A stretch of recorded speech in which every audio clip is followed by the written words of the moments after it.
manana fidresy Jean-Marie Christophe moa zany a dia misehatra ao amin'ny resaka entrepreneuriat de secteur la santé misy ana dia après une expérience mampitsabo ny tena dia sy ireo expérience tamin'ny Covid izay hita fa tsy ampy ny mpitsabo dia nisy agence zay forononay tamin'izay hoe mpitsabo manampy mpitsabo manampy dia manao soins à domicile sy visite any amin'ny olona rehetrarehetra teto Antananarivo moa izy mbola sokatra tamin'izany dia manaraka an'izay na amizao zay efa lasa cabinet médical zany amizao dia ny na tonga nay namorona cabinet médical ny fahitana fahasairana ny olona hoe tsy te handeha eny amin'ny hôpital public satria maninona noho ny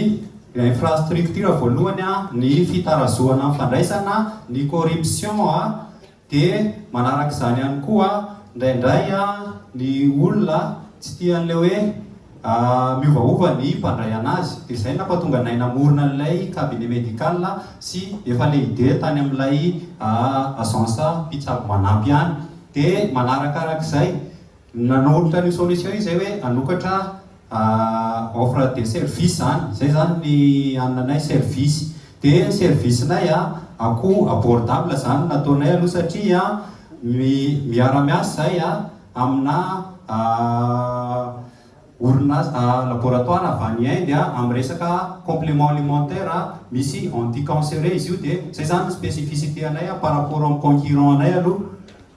amin'io resaka cancer dia ny olona makao aminay PDB makao aminay zany olona cancéreux dia amin'ny cabinet anay koa nanokatra zay service na échographie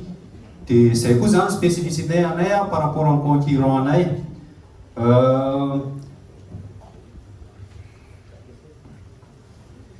en général moa zany ny tena hoe andehananay eto hoe eritreritra zany anitatra an'ilay cabinet médical io satria zay efa manana an'ilay efa andalana mihitsy zao le mamorona an'ilay atao hoe polyclinique virtuelle izany hoe efa mandroso ny teknôlôjia dia ao daholo ny olona no manao rendez-vous ohatra hoe andehany amin'ny cardiologue izy